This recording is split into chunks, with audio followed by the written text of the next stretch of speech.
We'll be going live here in 4 minutes for the My Amazon Guy show. You can ask your questions in the chat. I will try my best to get through every question today. Leave them on the comment section now, and I'll get to them first.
Hey, this is Stephen Pope. I'm the founder of My Amazon Guide. Today we're doing our live Q&A session. Everything is in scope today.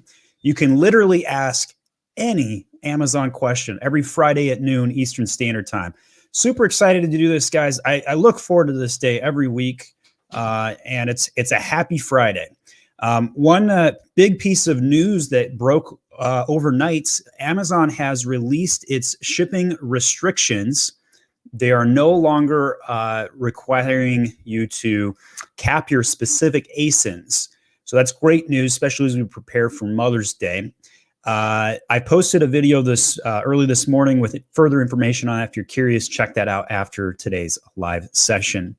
The other thing I would mention is that the IPI scores are still in place. And so a lot of the comments that I got on that initial video were like, hey, you know, they got rid of the shipping restriction on the ASIN level, but they didn't get rid of IPI. And I'm actually surprised. Most people are surprised by that, because if you are responsible, they want you to be able to send in as much as you want for any particular ASIN. But if you're not responsible, then you have a track record of shipping too much stuff. And of course, they're not going to erase that overall storage limitation.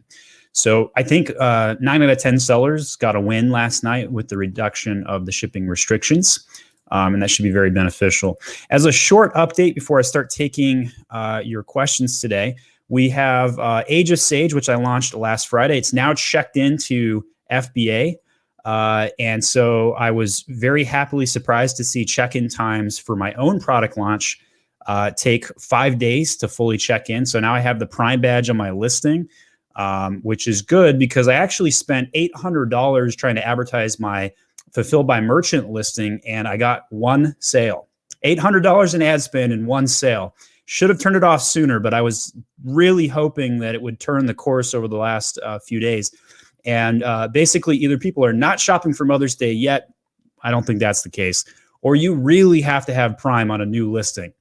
And the only reason I rushed this with Fulfilled by Merchant listing is because I needed those sales in the door before Mother's Day to get those FBA listings going. I was also really worried about my own shipping restriction because I only could ship in 200 initially. So yesterday I made another shipment for 1,200 of these units to get on their way into Amazon. So I think this is a test case use of proof that you really have to have FBA to launch your listing. And so if I were going to do this again, I would probably not flip my merchant fulfilled listing on at all. And I would just go straight for FBA, close the listing, use a launch date, and wait for that.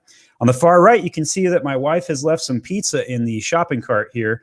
You can tell what we're looking forward to eating tonight. All right, so let's go to our questions now. I am flying solo today. My behind-the-scenes assistant, Sierra, is out sick today. So Sunny says, hi, Stephen. I'm selling a product in the U.S. and Canada. I'm brand registered in the US marketplace. I was planning on getting brand registered in Canada for the same brand. When I tried to enroll on Brand Registry Canada, I saw the brand I enrolled in the USA showing up as enrolled in Canada as well. Upon contacting Brand Registry support, I was told I do not need to enroll the same brand in Canada as it gets registered in all North American marketplaces. Is this true? Please advise. So what I would say is, for the most part, from my experience, prior to, let's say, from March backwards, you needed to enroll it individually per country.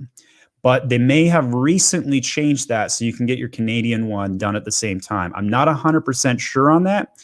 So, but I would say the way to test this, the way to know for 100% certainty is, do you have access to edit your brand store in Canada?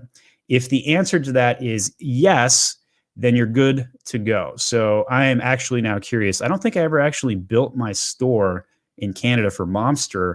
So I actually just went there and looked at it, and then it actually errored out on me. So I actually do think you need to register brand registry uniquely per country. That is my leading belief today. Let's go to Anthony. Are reviews weighted more than ratings when determining the star average? Will hitting the helpful button increase the weight of the review that it carries for the star average? So some of what I'm about to say, Anthony, is completely speculative. I would say yes, I do believe that reviews that are written are weighted more. But the recency of a rating or a review seems to be the biggest factor as far as I can tell. So reviews in the last 30 days have more impact on your star rating than any other factor. There was a really good report that came about for reviews that came out, I think 6 or 7 weeks ago. I did a reading of the report. I actually thought it was so good. I just Googled for reviews, my Amazon guide. I could not find the video in question, but if you go in my channel, if somebody could post a comment when you find it, there was a really good report done on reviews that I think Anthony should read or watch. How many reviews will you begin to see diminishing changes in unit sales? So yeah, Anthony, definitely you need to watch this video on the impact of reviews, because extremely important that you understand what those factors are. Once you go below 4.3 stars, you average down to 4 stars, you'll see a really big drop off between 4.5 stars and a 4-star listing, but devastating impact drop off when you go from 4 stars down to 3.5. And so that's a really, really important one. Really subplot price. I can't find my video on this one. So I'm in my YouTube channel right now trying to find the review video. I did one on when the first 1 million review product showed up on Amazon. It was the Echo Dots, but I'm not seeing the report. So impact of review, something like that. Let's see if I can find. Here it is, the Profitero report. So this is the video you need to watch, Anthony. Profitero report. Put that in the chat. All right, so let's go to the next question. Tian asks, I received a negative review. The buyer was using the product incorrectly. Is there a way for us to contact the buyer to explain? Unfortunately, every ability to contact your clients, your customers, has really been diminished in the last couple of years. The latest diminishment of that was when they took your ability to respond to product reviews. Prior to that, they removed your ability to send seller messages outside of very specific narrow windows. So honestly, Tian, there's not a good answer here. You probably, the best thing you could do is sell into these objections globally. So make your product super obvious. Send in an instruction guide, pamphlet, product insert, make a secondary image graphic or A+ content explaining how to use your product, because that can be a problem if it exasperates. David asks, I now have a brand registry thanks to you. You're very welcome. Anybody that wants to get a trademark, cost is $775. We get it to you within 1 business day. Your serial number, you can finish the whole trademark process in under 7 days. Moving forward, do all of your new listings and added replenishment inventory of old SKUs must now include branded packaging? They do not. Once you have proof of your brand registry, you can do whatever you want behind the scenes. I do recommend you put your brand name on your packaging. It does kind of make sense, but it's not technically required. Let's go to Daniel here. Hello from Brazil. Hello, I'm here in Atlanta, Georgia, guys. Where are you guys located? Feel free to add to the comments. Do you have a video about FBA New Selection Program, how it works, and best advantages of the program? I don't believe I do. Let's see. I'm in my system right now to see if I've got anything. Doesn't look like I do, so I might have to add that to my list of things to check out. But in short, what I do know about that program is you're just getting some advantages from a fee standpoint as well as the stocking standpoint, which as of this morning no longer matters. So just launch new products like you normally would. Probably the best advice to give you there. Tien says, so now there's no 200-piece limit for new products. Yes, as far as I can tell, that's the case. The Age of Sage product I talked about when I first started the broadcast today, I was able to ship in 1,200 units yesterday, which is great. MY says, hi, out supplement listing. Our supplement listing got yanked, it looks like. They say it has cancer cure claims. Probably a competitor added it into another marketplace. What can be done about it? So first thing you need to do is go load your product to Canada and the United Kingdom, potentially even Germany, and make sure you control your seller contributions. You need to ask Amazon for the cited claim in question. I have seen this happen to people on their own US-based listing when they just make a medical claim in general. They don't use the word cancer, but there's certain phrasing you have to be very careful about. So This one might be worth getting on a coaching call with our listing Yanked team, and so you may want to hire us for a coaching call to investigate this one. Those challenges can be extremely problematic to overcome. So best of luck with you on that one, but definitely load your data to other countries, 100%. Daniel writes, I know I must contact a compliance company, but generally speaking, what are the compulsory certificates or tests that a beside bed night LED lamp needs, LED, excuse me, to be sold in the USA? So I actually have a full year of corporate lighting sale experience, but I do not know anything about compliance documents for LEDs. So there are very likely very limited things that you're going to need in the lighting category. California documentations sometimes will be the most problematic, especially if you make any energy compliance things. So I would say make sure it's compliant for sale in California law. That's the one area that I would check out. Kalimba says, do sales from sponsored video ads help boost your organic listing the same way regular sponsor products help you rank organically? Yes, about a 6% bump.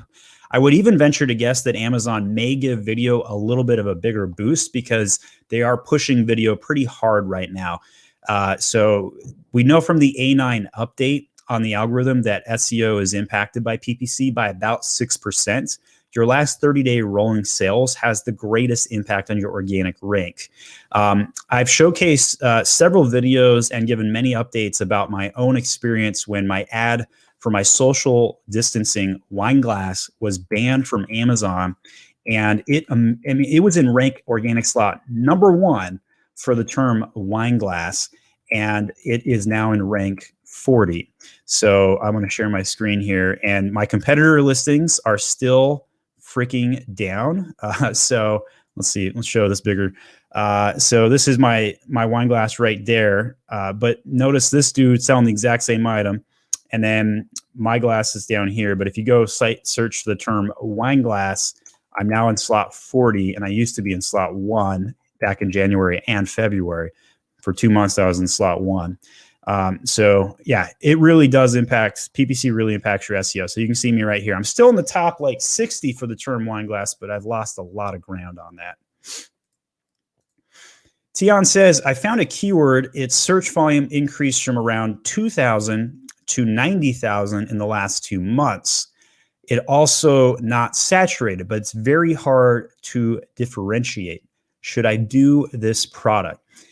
It's very hard to speculate in a vacuum with just data.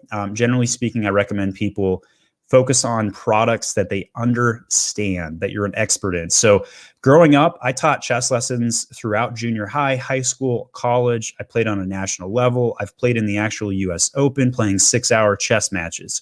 So if I was going to sell a product in the chess world, I would be way ahead of most of my competitors, because I understand the intricacies of chess pieces. I know that triple weighted pieces are important. I know what type of clocks chess players use. I'm the target demographic. But if you said, Steven, I want you to go sell dental floss, I have no hygienist degree. I have no experience in dental work. I've never, chipped somebody's tooth apart to fix it and put a filling in it. And so I would be at a huge disadvantage to sell a dental product. So the same thing I would recommend for you. Do you have expertise in this product? Even if you can't differentiate the product, which is really something you should try and do, I still think it's worth doing as long as you understand the product. Now, there are countless entrepreneurs out there that could pretty much sell anything. In fact, I think my dad is listening today, and he'll get a chuckle out of this. But my father told somebody on my staff the other day that he could probably sell dog poo to anybody. He's really good at sales. That's a true statement. My dad is very endearing. He is also a really nice guy. He's the same person he is on camera as he is off camera, which is something I've always tried to personally do myself. My dad was a weatherman for, more than 2/3 of his life. And he just absolutely loves weather. Anyway, so long story short, you need to do something that you're passionate about. You need to do something that you love. Because it's extremely important that you stay within your own vernacular. Don't just go based on data. Data is helpful to select like the sub niche, but not going further than that. All right, Ryan says, I have an ASIN with 2 SKUs attached. They both show my correct FBA inventory. How do I remove one? That was caused when an ASIN reset itself during a listing update. So Ryan, if both ASINs are sharing the same FNSKU, the bin location, then you could safely delete one, no problem. If you have any concern about this, what you could do is temporarily close one and see what happens. If the listing's still live, you're good to go. Take one step further, go ahead and delete the listing. I would do a full category listing backup before you finish the deletion. Just go on my channel and type in category export. You'll see a full way to export all your titles, bullets, just in case. It's a good backup method. I don't think you're going to have any challenge with that. Now, typically, if you have two SKUs on the same FBA listing and different FNSKUs, then they will have different bin locations. I should play some background music. All right, I got a little board. Here, I'll show you my board, guys. So this is a cool soundboard. I moved it in front of my desk here, and when I push buttons like this, I can play music. I can pull it down. Let's see. I don't know what each of these buttons do at the moment, but you get the idea. It's kind of fun. I have a little soundboard. Maybe I will or not use it moving forward. Don't know. Haven't decided. But all right. So Leonard says, hey, Stephen, love these sessions. Sending in my first pallet this week. How do you go about determining how your pallets would be stacked and then the height of them for the shipping plan? So I would say stackable pallets are unusual. Usually you're going to do just regular pallets. They'll throw it on a truck. Make sure you never go over, I want to say it's 24 pallets. If you have a shipment bigger than that, then it's not going to fit on a truck. They won't pick everything up. That will be a problem. And then I would also say never go higher than 72 inches. If you go higher than 72 inches, you're going to have a problem. And you're not going to be able to fit in the truck correctly. So I would create your LTL shipment. Keep in mind that they will pick it up and they will send your BOL the following, usually the morning of or sooner. And when you create that LTL shipment, you may want to watch a video on how to create an LTL shipment for the first time. There are some unique things with that. Let's see. So I have 3 videos on LTL shipments. I'll post all 3 of them in the chat for you here. And that way you can take a gander at this before you go too deep. So LTL shipment videos, we got 1. We got 2 and a 3rd one coming into the chat for you. So give those 3 a whirl, Leonard. Those will be very helpful. All right. Tunanan says, hi, Stephen. I ordered a product from FBA seller and it arrived in its original box with a shipping label on it. There was no additional Amazon box. Any idea how this is done? So that has nothing to do with the control mechanism. That's just FBA's team getting lazy. And you cannot control whether they put your box into another box. Typically speaking, if they think they can ship it without putting it into another box, they will. So it's kind of their default policy, if you will. Leonard says, I've tried using my 3PL for this, but they have no idea about Amazon requirements. So Leonard, just watch those LTL shipment videos. That'll be really helpful for you. Brandon says, hey, Stephen, Amazon is requiring a CPC test document for a plush toy we sell. And I believe the CPC stands for Child Protection something testing. Once we submit that item, how long does it take for Amazon to approve or deny the certificate? Usually about 1 or 2 days. It's not too bad. They've been way more stringent on policy and document requests of late. Kalimba says, 2 of my products, same category, different niches, randomly got suppressed along with 90% of niche competitors without notification from Amazon. 90 minutes later, we were all back. Random bot glitch, crawl. So I would check your titles. Anytime a hidden suppression occurs, it's usually a title or a photo issue. I have a video on hidden suppressions that you may find enlightening. So hidden suppressions, let's put that in the chat there. Just posted that video for you for Kalimba. But grab your ASIN and search it in Amazon once a day for the next 2 weeks. That's probably the correct diagnosis for that listing. Just make sure it doesn't go back down. If it does, check your title for potential banned words like the word gift, your main image, if it has any issues with that as well. Tunanan says, can I print FNSKU labels while the listing is suppressed? No images. Yes, you can. Not a problem at all. You can print them from the inventory page or the shipment plan page. SC Trojan says, I have a manual campaign with 3 keywords. One of the keywords is significantly more profitable than the other 2. Should I create a new campaign for just this keyword and use the exact amount and strategy down only as the original campaign? Yes. I would not remove the original keyword from that campaign quite yet. I would let it see if it does the same it does on the new campaign. You may also want to kick out the maybe the right course of action on this particular scenario is kick out the other 2 keywords from the campaign and keep the original on that campaign because it's doing well. It will take advantage of your past keyword sales and orders. So I would kick out one of the keywords or 2 of the keywords for sure, though, in this particular scenario. I think it'd be very beneficial. Newman says, hi, Stephen. There is an ASIN where all have the same price, prime, new condition. There are 23 sellers on the listing, but the buy box rotates between 4 sellers only. What could be the possible reason? There's a few factors at play here. Number 1, the time that the seller has been selling the listing. If you have past benefits of selling the listing, you will have better performance in the buy box. So if you've been selling this listing for 2 years and Joe Schmo shows up and he's been selling it for 2 months, you should have a higher proportion of the buy box. Customer metrics also have a small impact. And then, so if you aren't responding to your customer messages quickly enough, that can be a small challenge. I did the button. I don't know if that matters or not. Give me feedback on that one. So the last thing I'll mention is the larger an account is, the more likely you have higher buy box rotation. So if you have a $1 million account and your competitor has a $10,000 account, then you will have more rotation on overall buy boxes, typically. So give that a whirl. Hopefully that's helpful. Dr. Cos says, hi, Pope. Good to see you again, by the way. I don't think you miss a single live session.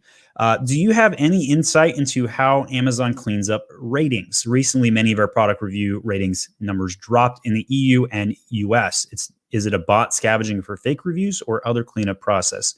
This has become more of a common question thread of late. I don't have a lot of good intel on this question right now. I'm wondering if they are doing some general cleanup. If that's the case, there's your answer. Maybe they're sloughing off some old reviews. Certain categories have a lot more challenges than others with fake reviews, and so they do sometimes delete what they deem fake reviews. There was a good CNBC report on fake reviews that I really enjoyed. Let me see if I can find the video where I did on that one. Let's see. Maybe it was NBC. Nope. CNBC. Yes. Here we go. So, nope, that wasn't the one I was thinking of. All right. So there's definitely a lot of reviews that get removed of late, and we've been seeing a lot of higher reports of that, but I don't know what the actual cause is. And since it's happening in both the EU and in the US, then there's something broader is going on. It's not like they're not showing international reviews on a US listing, for example. Ferminator says, follow up to a question you answered on another video. I have one hero SKU with 450 reviews. I'm launching 3 new SKUs, which I want to add as a variation to the hero for the launch only. If I join Vine with 3 new SKUs, then immediately add them as variations with the hero, will I still get 3 Vine reviews per new SKU? The answer is, if you enroll them in Vine before you put them into the parentage, you will get the additional Vine reviews from it. I believe they may change that policy at some point, but for now, that does seem to be the case. Tunanan says, is it a good practice to use Alibaba's inspection services? Honestly, I've never used them. Does anybody have any experience using Alibaba's inspection services? If so, please leave a comment with your own experience. I'm personally aware of, I've interviewed many inspection companies, and I know for a fact that inspection companies get bribes. So the question is Alibaba keeping the ship clean? Who knows? It probably is in Alibaba's best interest that they keep the ship clean, because then you order more products. So one would venture to guess it should be beneficial. Harris says, reported a seller on our listing for fake product. I'm not the rights owner. Amazon wants me to change the brand on the detail page, but it's correct. Appealed 9 times, no luck. If I change it, I'll be violating. So this is an interesting scenario. the reason that Amazon would want you to change a brand name is if you are selling an item that is actually that brand name. So Hera, I would be curious to ask you if you are actually selling another brand's item. And if so, then you probably are in violation, even without the brand attribute, and you could be taken down. But if somebody else is on your listing and you own the brand registry and trademark for it, then yes, you can get them taken down. So Hera, that's a tricky one to be in. Would probably need some more until the way in further. Raul says, greetings from Minneapolis. Good to see you. Tunanan says, is it a good practice to use, we already covered that one. Brandon says, Newman, it's because in July, Amazon changed the algorithm, so buy box is not moving. We sell mostly wholesale now, and products that map are not rotating. I do know that Amazon only wants 4 core sellers, but I am surprised they're not rotating beyond those 4. That would be unusual. Richard says, does anybody experience reduction to their proper product ratings recently? So it's the second person to comment this, by the way. Somehow my product ratings are not anymore linked between the US and Canada. So it's based on the comments that we're getting on this. I suspect there's been an algorithm change where they're not linking international reviews as much. The one thing I could say, though, is make sure you have the UPC loaded to both portals and linked. If that's the case, it should help them combine. But based on the comments and feedback we're getting, it seems like there's a trend here. PC says something in Spanish, but I'm not 100% sure, so I won't read it. Don't want to swear on camera by accident. Sharik says, hi, my question is, I have shipped 25 boxes. Each box is 20 units to Amazon from China. I can see all 25 boxes have been delivered in UPS tracker in between the April 12th and 15th. However, I can only see 1 box in FC transfer, 2 boxes in FC processing. Should I raise the ticket with Seller Central, or is it normal to take such time? It's very normal. And since we're only on April 23rd, it can take up to 30 days for all items to check in fully. So this is a very common problem to have. And it's not unusual. So I don't think there's anything that ticket support would do for you other than just say, hey, you got to wait, which sucks. And I know it's not a good feeling, but as long as you have some item live, I would say it's not a problem. Our glosser says, hi, Stephen, I'm over my restock limits, but not my storage. Can I create shipments? What's this about? So yes, you should be. As long as you have an IPI score that allows you to send an additional standard storage, if you sell standard items, then yes, you should be able to ship in more. You are not limited to a specific SKU anymore. So when you first launch an item, you're not limited to 200 and any of those challenges. Leonard says, I completely sold out of my product and now Amazon is slowly dripping in more of my units. Currently have 30 units in Amazon. Should I keep the listing closed until more stock, or will that hurt my IPI? So I think it's speculative to know for sure if an item is closed, whether that will affect your IPI, because they do give you benefit points if you keep things in stock. But if you have 30 units, if I were in your shoes, I would sell them. Even if you're going to be out of stock for a while, I don't see any reason to hold units at Amazon.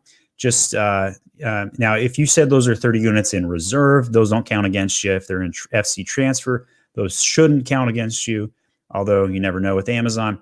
So I would try and get those 30 units sold. That would be my advice on that one, Leonard. Is it worse to go back in stock and have a much slower sales volume? Technically, it's not great, but go ahead and do it. I think it's better to get the sales going. It's a lot of questions for 4 minutes in. Good luck today. That's my sweet wife. Thanks, Sam. Appreciate it.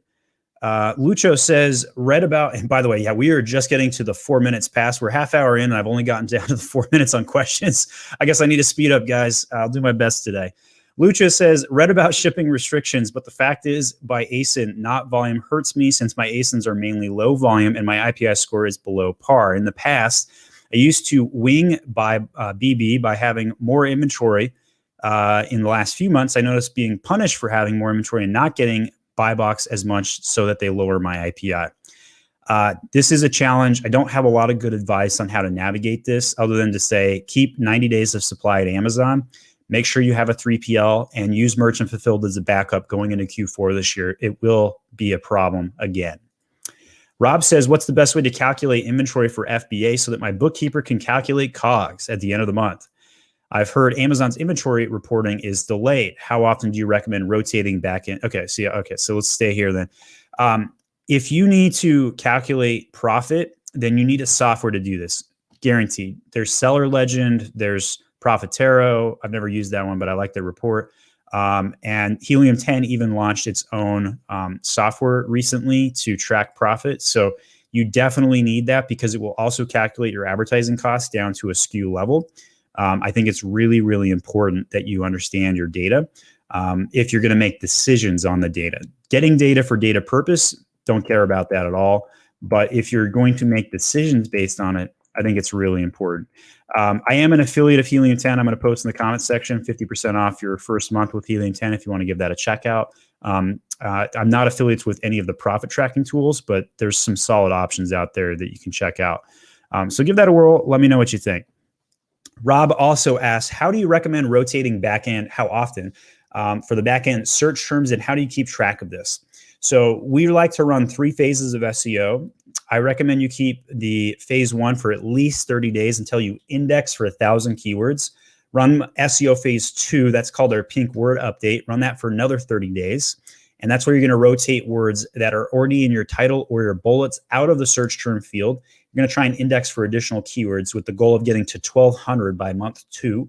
And then run phase 3 SEO once you have at least 50 keywords in the strike zone. The strike zone is between keywords in ranked between ranks 20 through 50. And if you have that in a good shape, then I would rotate that every 1 to 3 months, depending on how quickly your rotation impacts the rankings in the search engine results. So that's a variable question. But I guess the biggest important thing that I've articulated that a lot of people haven't been doing is constantly be rotating your keywords. Because when you rotate them, it will get you additional benefits. When you remove keywords you're already ranking well for, you shouldn't lose your ranking. You should gain new indexing and new ranking when you add in new keywords and rotate them accordingly. Lunga says, hi, Stephen. I've launched a product 3 weeks ago. Having a hard time trying to sell it. It's not selling almost anything. I've ranked for some keywords to page 1. Didn't change. Here's the ASIN. All right, so this is going to be our first ASIN review today. Let's see if we can help them out, guys. It depends on whether I can type this in correctly, because sometimes I have a challenge when I do this. B08T739C99. All right, so we got some kitchen tool set. So this is a hyper-competitive category, first of all. Optimized listing. It's got video. It's got smiling picture, looking at the camera. All the things I would want to look for in an optimization are present. All that looks good. You also are running a deal. You have fairly easy to read copy. It's all good here. Your A+ content also looks beautiful, although your challenge is you don't have enough copy. So that's the number one challenge you have here. So let's see if you have keywords behind the alt text. Kind of. You got room to improve here. I would recommend that you also increase the number of keywords that you put into your alt text of your listing. I think that would be important. I think the number one thing I would say to you, though, is you need product description. None of these words on the photo are going to help you with indexing. That's going to be very important. So it looks like you're having some trouble getting off the ground. Honestly, I think this is a situation of you just need more time and more sales, and it should iron out. Let's look at your keyword rankings, and we'll move on to the next question following this. Let's make this a little bit bigger. So let's see, you index for 346 keywords. So you're right on average right now. I would say you need to get that up to 1,000 in the next 2 weeks. And if you do, you're in good shape. You're advertising for enough keywords because you're 1-to-1 on your index to advertise list. You're not going to see yourself at the top of SERPs anytime soon. So go get 50 sales by any means necessary. Advertising can be one of those means, and you should be in much better shape. Kalimba says, can I add the FNSKU barcode into a designed logo brand label? Yes, you can. You can attach it, or you can put it into the design. No problem. Do not need an extra sticker. Just make sure you don't have a UPC code that also shows. That will cause a problem. Sunny says, hi, Stephen. For a brand registered candidate, it won't let me create a store, but allows me to submit A+ content and Vine program. Does it mean I have access to brand registry in Canada? You probably have a brand node ID issue, Sunny. I would recommend that you just file a simple ticket that says, hi, I've got an issue with my brand registry. Can you make sure my brand node ID is set. That's the key phrase you need to make sure you do. So yeah, send a ticket in, no reason not to. Sharik says, hi from Vancouver. Hello. Rob says, can you do a virtual bundle with multiple brands? Yes, you can. I've seen it. Say I sell one product from a brand and from another product from another brand. Can I create a virtual bundle with both? Yes. I don't necessarily know how beneficial it will be, but yes, we've seen that all the time. Brett says, hi, Stephen. Adam Heiss recommended not using auto campaigns for PPC, just manual exact match combined with that Google Ads. What are your thoughts on it? I'm a huge fan of auto campaigns. I'm also a huge fan of Adam Heiss.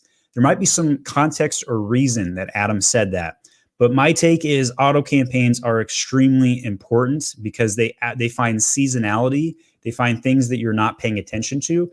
They are usually not as effective as hyper optimized manual campaigns, but they are still pretty dang good. The most important thing you do with auto campaigns is make sure you're writing negations. Ryan says we have a hot Mother's Day product. Will go out of stock May 3rd. We won't have new stock until June. Sell out fast, close the listing, or close the listing for one peak day, forgoing those sales, but allowing us to sell past Mother's Day. Ryan, I'm going to give you a third option. Raise your prices. In e-commerce, there are 4 things you need to do. Number 1, sell more products to more people, more often, for more money. Well, I messed that one up, didn't I, guys? Let's try that again. Sell more products more often to more people for more money. Those are the 4 things you need to do when you're an Amazon seller. So the one that everybody forgets about is the more money one. So Ryan, raise your prices significantly, but do it in chunks. So every day, raise it 10%, and you will still sell out, and you will make more money, and you will come back and leave a nice glowing comment on my YouTube video that says, wow, glad I raised my prices, because it's a good idea. SC Trojan says, hello from sunny South California. Probably my name already gave it away. Actually, I'd never figured that out. Can you turn on the donate function on live chat? I want to buy you a coffee. So I'll be honest, this is a foreign world to me. I would absolutely love to take a donation just because you guys are wonderful people. One thing that you could do, if you're willing, is go ahead and buy my Age of Sage Mother's Day product if you want to give back to me today. But I am looking on how to add the donate function as we scale our content. So thank you for that offer, Mr. SC Trojan. Just go to type in Age of Sage into Amazon. This is the item I've listed, brand new product. It's actually a fantastic product. We built it ourselves and sourced all the goods. Comes with a card even for Mother's Day. So that would be one way you can help us out. Age of Sage, posting link into chat. Christine says, what to do? I don't know. What to do? What to do, Christine? I don't know. Naam says, hi, Stephen. There is an ASIN where all of the same price, prime, new condition. I feel like we've done this one. Grippy says, hi. Andre says, hello, Stephen. When doing listing optimization, should we do frequent minimal changes or once in a while more drastic ones? The answer may surprise you. Do both. I came up with a percentage that I really like to use, 14%. If you think you can make a 14% improvement, go do it. Continuously. Amazon is an iterative platform. Big fan of the 14% concept. I just made it up, by the way. And so what I would say is if you have a really good idea that's a bigger update, go ahead and do it. But if you also have 5 minutes today and you're looking at your listing and you're like, I wonder about this. What if I tweak that? Go ahead and do that too. Chances are you do 10 actions. You're not going to know. You're going to know that half of your changes were bad and half were good. And you may not know which 5 were good or bad. That's okay. That's part of the game. You can run a PickFu test to see like if one particular main photo would be better, but a lot of the other changes that you make, whether it's like a simple bullet change, are not worth paying for testing. Just think about it. Like think about your customer feedback, what people are telling you and how that's working out, and do that. So we do have a discount, 50% off your first poll on PickFu, save you $25. Feel free to run a test if you're not sure what change is a good change. Anthony Fu says, will an increase in reviews help your organic ranking? Yes, hardcore, at least 10%. More important than PPC is having higher review counts. Will absolutely help your indexing. Abdallah says, should I focus on emotions to buy in my title? I think he means emojis and stuff, or focus on keyword. Actually, I'm not sure. Maybe I need to Google the word emotions here. But title is really important. Let's see. So I'm Googling eye motions. It says to help you quantify engagements and emotional responses. So maybe this is a traffic versus conversion conversation or debate, but I would say you need to do both. And titles need to be long for keywords and search terms behind the scenes. Very easy to set up, but hard to correctly identify and make the right changes. So focus on both. There's probably not an easy answer on that one. Anthony says, what are your top 3 most popular services being offered on My Amazon Guy? So I would say there are 4 core services that we offer in general, and they are PPC, SEO, design, and catalog. If you are a full service client, we do all of this for you. We have 160 active full service clients right now at My Amazon Guy. We also offer PPC only as a potential contract. And then if you're looking for something that's not full service and not just PPC, then the other option is to use one of our a la carte services like a trademark. Probably our most popular first-time customer purchase is a trademark. A+ content, we offer that a la carte as well in the design section. We have actually removed more and more of our a la carte services as we've tried to hyper-focus on our current full-service client offering. That's been a bigger focus for us. But we do offer some really core listing optimizations, including an account audit, especially if you want like 80-point analysis of your account, where to go, what to do, how to grow, brand name changes, and competitor research. Those are probably the ones I would recommend. Let's go to Ryan here. I have 8 items listed separately. One is performing way better than the others. Flavor. Should I make them all into one parent child? 100%. Flavors should generally be parented together because that one good flavor will help the other ones. People like me, so like one of my favorite candies is High Chews. I like the grape, the strawberry, and banana flavors, but I sometimes like the apple. And so when I go and shop for the banana, which brings me to the listing, and then I also see the other flavors there, what am I going to do? I'm going to add more to my cart.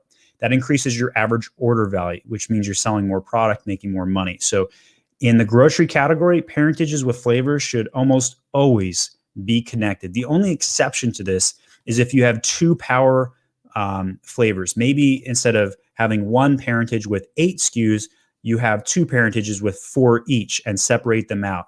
If you have 2 power flavors, but if you only have 1 power flavor, altogether 100%.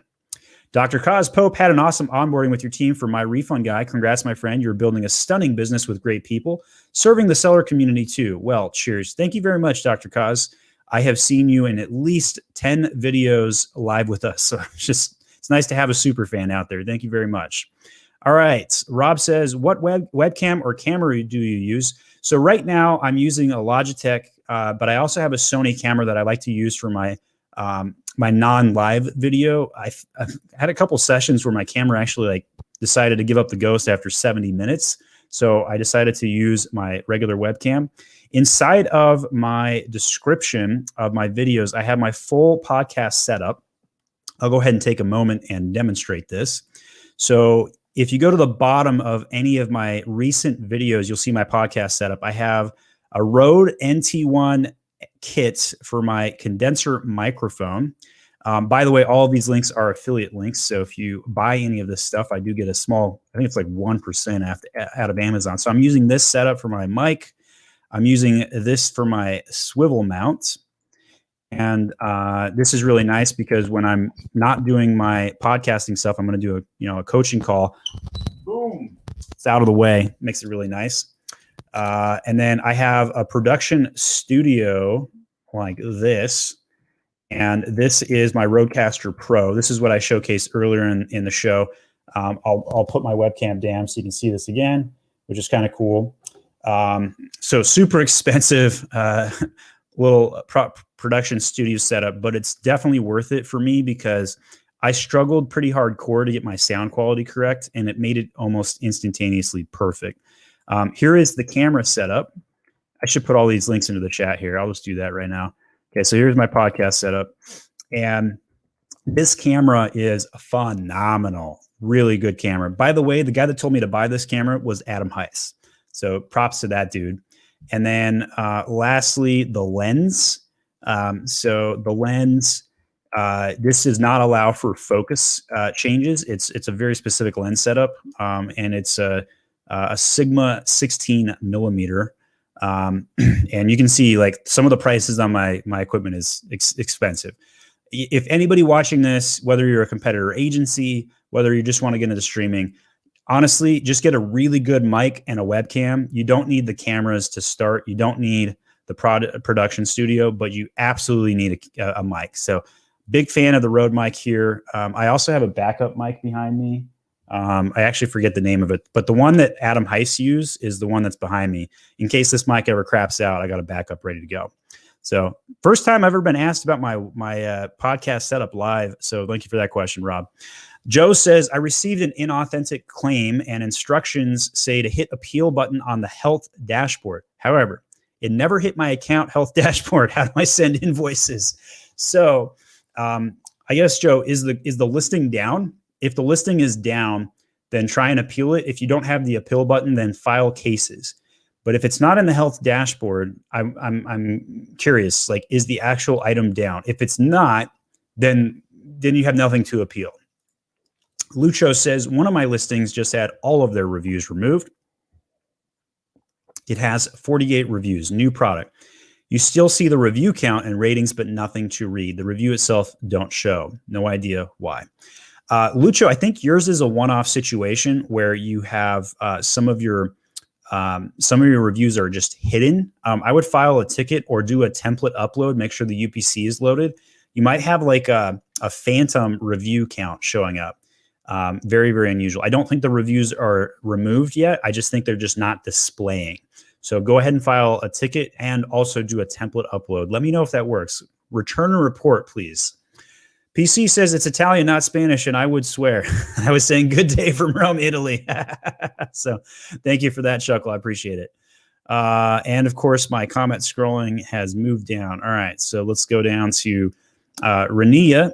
Amazon is splitting my small shipment of small oversized products into 3 different warehouses. Any suggestions rather than using inventory placement? Yes.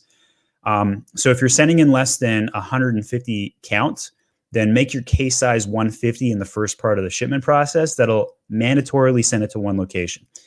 Unfortunately, though, if you're sending in more than 150 quantity, you are stuck with the 3 split. Nothing you can do to change that without the inventory placement, which is cost prohibitive and I don't recommend. So you could limit the locations potentially by, let's say shipping in 2 cases of 150 for a total of 300. And then at a later step in the shipping process, you can actually change your case sizes. That is a small workaround. Don't know how long that one will work for, though. We are also streaming on Twitch as well as DLive. We're on Facebook and LinkedIn today, whatever floats your boat. We have our biggest audience on YouTube, so I appreciate you guys stopping by today. All right, so let's go to Hera. Product detail page, brand attributes match the actual product and brand. Authentic. Why would I still need to change the brand attribute? It created the listing, but not brand owner. And I reported the hijacker. So, Hera, it sounds like you're not actually the brand manufacturer owner, and that is the challenge. I highly recommend that you file a trademark, become the brand owner of whatever you're selling, and take control of the listing. That is going to control your destiny. CJ says, I have brand registry. I want to create my listing. Can I use eBay UPC or do I need a GS1? Where can I buy cheap UPC codes? I still buy mine off eBay. I bought like 20,000 UPC codes in one batch for a couple $100. Technically, the future is GS1 purchases. That's the right thing to do, technically. I have not seen Amazon enforce it, though, to date on anybody. So I think you can still get away with using whatever UPC codes you want, but I think that's going to change in the near future. Be reactive, though, not proactive on this question until Amazon makes a giant fuss. I would just ignore it. Majid said, should we keep optimizing our lists with the discovery of new search terms through PPC? Yes, 100%. If you get sales in PPC on new keywords you weren't paying attention to on your listing, add them immediately. That will very much help your indexing and be a big, big help. Harris says, by the way, just discovered you. Love the content. You're the real deal. We'll be purchasing a trademark with you to get going. Well, thank you for that. I appreciate it. The fun thing about this is that I have a huge passion for this. I've been in e-commerce for more than a decade, been running My Amazon Guy as an agency for 3 years. It's exploded. What we do works. We grow sales at My Amazon Guy. We try and add value back to the community whenever possible. I give away every trade secret I possess, except the only one I don't give away for free is how we manage ads. I give away tips and tricks, but I don't give away our macros or our secret sauce, but everything else, I give it away freely. So if you ever want to hire us, hopefully you do. But even if you never do, if all you do is just add back to the community in return and come in and add a comment, answer a question maybe I'm not as good at, maybe you're a specialist in a particular area, add a comment with your answers. That's all I ask for in return. Ashley says, I've used Amazon to get snorkel gear or a full snorkel gear. That's cool, Ashley. I hope you enjoy snorkeling. S. Green says, I really suck at creating social media content. Who would you recommend me hiring? A VA, a freelancer, or an agency? For organic social content, if you're just starting in the size of your company to keep your costs down, I would recommend that you hire a college kid from the US. I don't generally think VAs are very good at social media engagement. They're good at following a calendar. They're good at building actual posts, but I don't think you're going to get a viral post out of a VA. But if you hire the kid who got C's in high school as your social media manager, and hopefully he shows up to actually work for you, that's the kid you want running your social media account. The funny guy who cracks jokes and can write a one-liner in 30 seconds. That's who you want running your social media content. So, by the way, if that describes you and you would like a job, you can send your resume to jobs@myamazonguy.com if you're in the US. And if you're international and you're looking for a job, send your resume to recruiting@myamazonguy.com or phjobs@myamazonguy.com. We love hiring from the Philippines and other international countries. We're getting close to the end of our question queue, believe it or not. I've got 4 more in the queue. If you would like to sneak one in before I run out of gas today, go ahead and put your questions in before we wrap up today. DK Kim says, how many videos in total can you possibly upload on your single listing? Some say we can do 10. I have personally seen 3.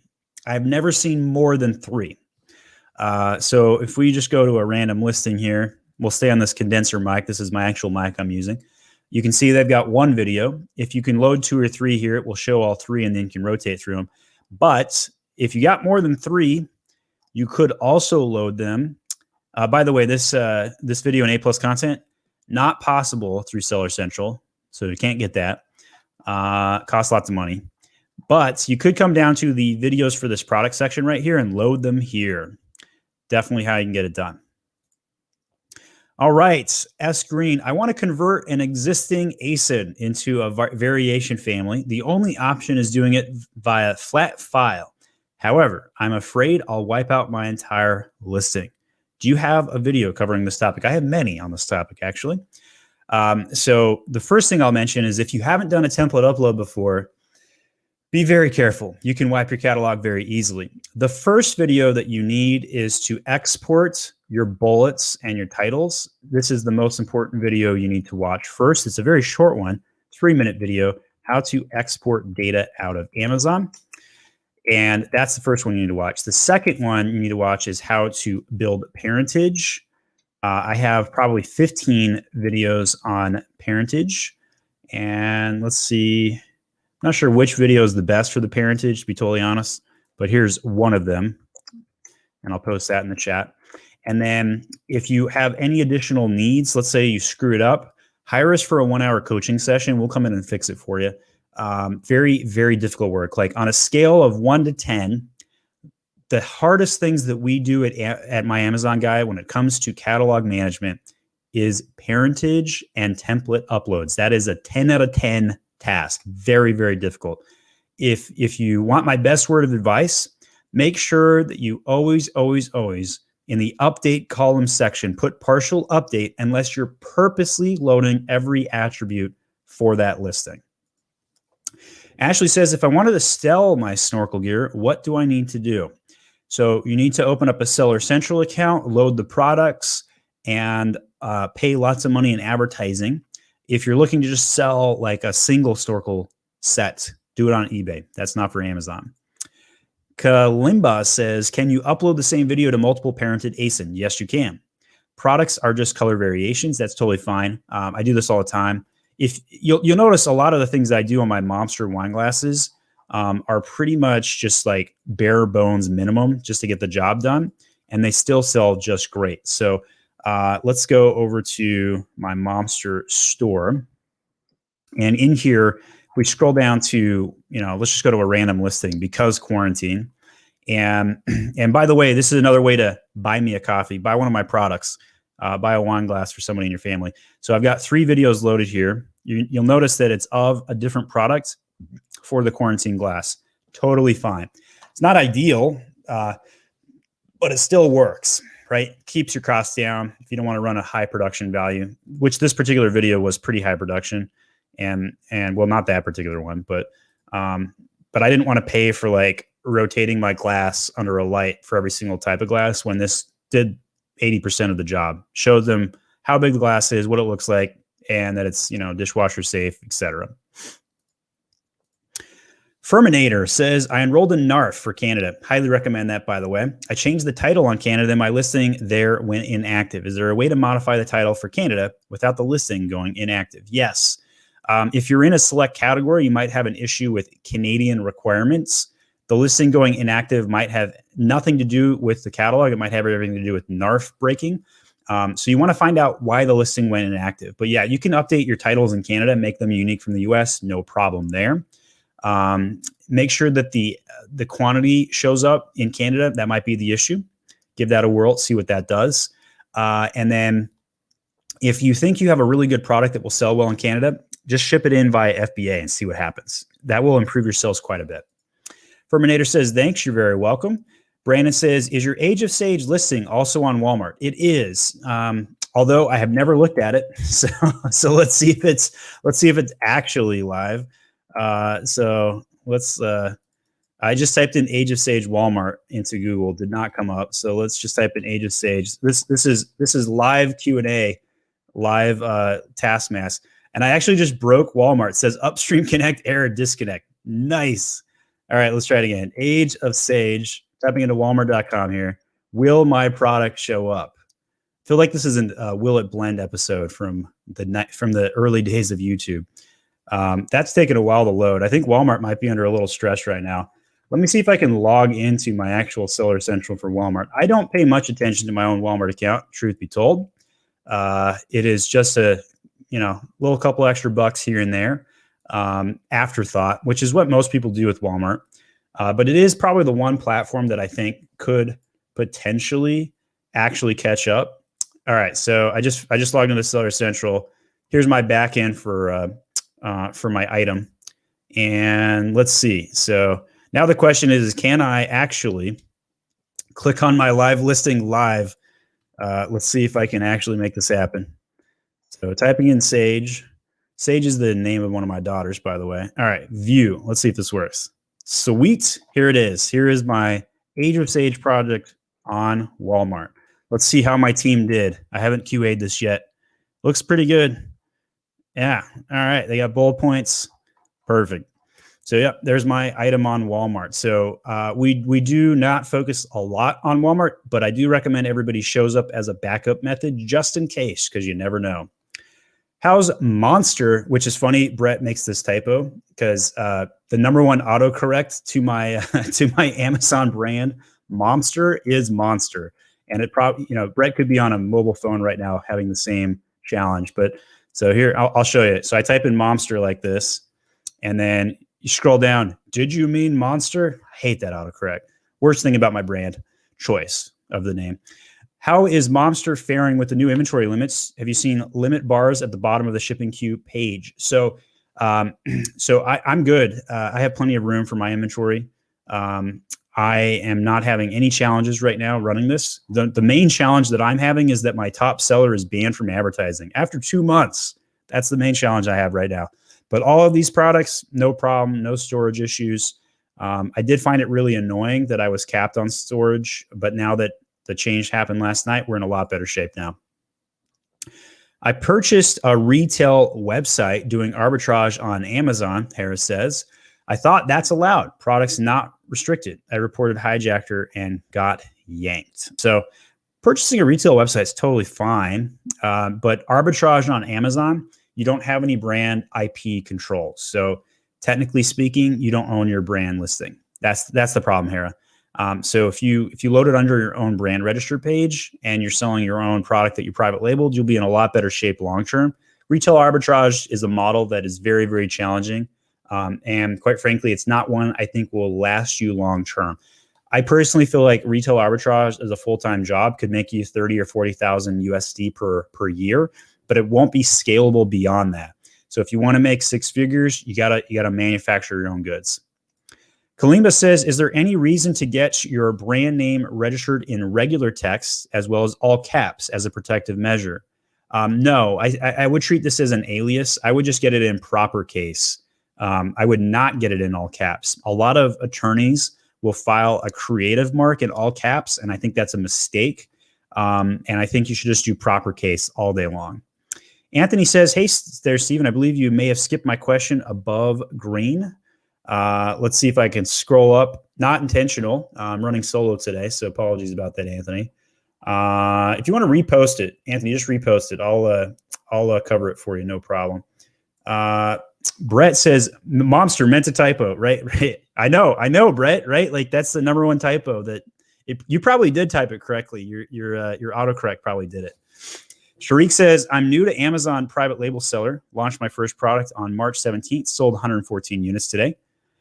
Till today. Got 7 ratings, 4 5-stars, 2 5-star ratings, 12-star reviews, 2 refunds, running 15% coupon. Well, congratulations on launching, Sharik. Keep it up, and just make sure you optimize every attribute: title, bullets, photos, video, social posts, run PPC, do all the core stuff. You'll do good. What do you think about the launch, and what do you decide that I should go for my trademark based on this data? I would say every Amazon seller needs a trademark, 100%. If you want to be controlling your own destiny, you must get a trademark, get your brand registry, which gets you A+ content. So highly recommend that. The choice of the name, though, completely up to you and arbitrary. So no big deal there. Majid said, if the competitor does not have a utility and design patent, and then we both file patents, do you think it will give me a competitive edge? Can we then wipe the competitor out through infringement? If you get if somebody else makes an item and you make an item and then you file the patent, then you get the intellectual property, but then you got to go after them and it's expensive. So I'm not a patent attorney guy. I have filed more than 300 trademarks, but patents are not something I even touch because it's a totally different ballgame. I would recommend making contact with an attorney if you want to get a patent who specializes in Amazon attorney patents. And Smith Hopen is the guys that we generally refer to. Jim says, hey, Stephen, first time here live with you. Thanks for all the straightforward, honest content. You're very welcome, Jim. That is my style. This is all natural, unrehearsed, unprepped, no planted questions. I take it raw, and I pretty much display every single question on screen unless I forget to put it up on screen like I did on Anthony. Brandon says, what company did you use for your Age of Sage video? So I have not shot a video for Age of Sage, but I did shoot one for Momster. And I used Ron. I actually forget the name of his company off the top of my head. Ron's a nice guy. He's out of Baltimore, Maryland. I've met with him. He uses ClickGravy. So if you need a video, go to ClickGravy. Let him know that my Amazon guy sent him. I do not get paid if you use him. I just think he's a nice guy, and I like sending business his way. Trife says, your trademark service was awesome. Thank you. Want to use your service to take my A+ content, but do you offer a way to take live pics with people actually using my product and not Photoshop together? So we don't do any photography ourselves, but I do have a referral for you.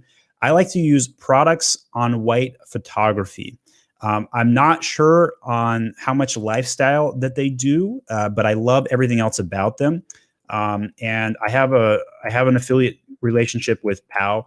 And it's one of my best affiliate relationships. We have probably more than 60 clients that have used products on white photography. I've only heard one complaint. So that's a pretty dang good track record. So I would recommend using them. Also, worst case scenario, pull out your cell phone and take some pics, and then somebody can try and make them look a little bit more premier with Photoshop. Harris says, your preferred product research software. I like Helium 10.